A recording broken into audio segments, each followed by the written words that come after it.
Bonjour à tous, aujourd'hui petite vidéo très courte pour parler des tests de Fehling et de Tollens. En fait, c'est deux tests qui permettent de caractériser des aldéhydes en solution, qui permettent donc de les distinguer des cétones, puisque justement dans un tube on va très rapidement pouvoir voir l'apparition d'un bloc rouge, d'un précipité, et donc on va regarder les équations ensemble et puis vite fait les commenter. C'est des tests qui sont d'ailleurs très utilisés dans le cadre de la biochimie, d'accord, puisqu'en fait on va pouvoir utiliser, on va pouvoir identifier, il y a pas mal de sucres qui ont des aldéhydes, et on va pouvoir justement identifier les sucres réducteurs, d'accord.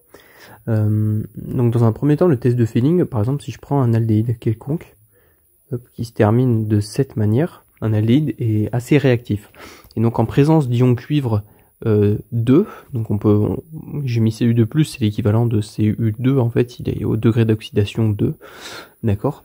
On va se mettre dans de la soude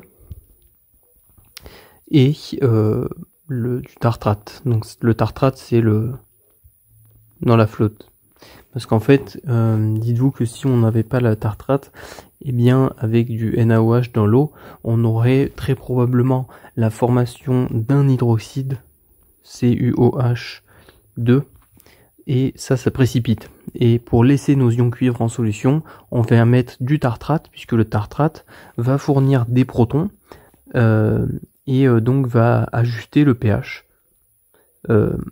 pour avoir la présence des deux ions en solution, et que les ions cuivre puissent bien réduire oxyder l'aldéhyde et lui-même se réduire. Alors que si il y a le précipité d'hydroxyde, ça c'est pas trop possible. Et justement à ce titre, l'ion cuivre va venir se réduire pour donner de l'oxyde de cuivre Cu2O, qui ça est un précipité rouge. Peut-être que je vous trouverai au montage des petites vidéos de réaction dans les tubes à essai, ou des images où vous voyez l'espèce de rouge brique, en fait c'est le nom de la couleur.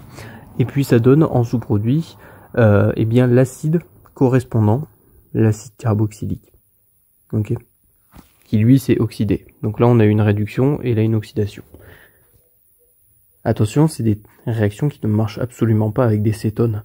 On voit qu'ici on a eu le OH qui a été substitué au H, alors que dans les cétones on aurait RCO, R, et qu'ici on peut pas venir substituer avec un OH, d'accord.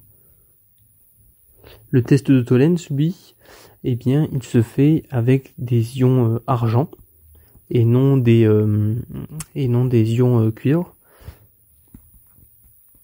Alors les ions argent sont au degré d'oxydation 1, c'est de l'Ag1, et en fait on vient faire ça donc toujours dans l'eau, avec de l'ammonium, ammoniac, et donc ça va toujours, encore une fois, réduire les ions Ag en Ag solide.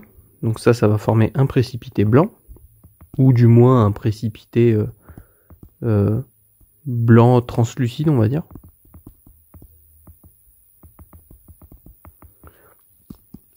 Et comme l'argent s'est réduit en argent solide, c'est ce qu'on appelle du miroir d'argent, eh bien on va avoir l'autre espèce qui elle s'est oxydée encore une fois en acide. Et donc c'est ce précipité qui nous montre que la réaction a bien lieu dans ce sens-ci. D'accord? Voilà, encore une fois, des images s'affichent à l'écran pour vous mettre en évidence ces équations. Voilà, j'espère que cette petite vidéo très courte pour vous décrire les équations de la liqueur de Fehling et le réactif de Tollens vous a plu. C'était juste pour vous mettre en évidence, voilà, qu'est-ce qu'on voit en fait dans notre tube à essai, qu'est-ce qui se passe exactement, et quelles applications ça a, surtout en biochimie du coup, pour pouvoir détecter des sucres réducteurs. On vient faire ces deux tests pour mettre en avant des aldéhydes à défaut des cétones. Voilà, je vous dis à très vite dans une prochaine vidéo. Salut!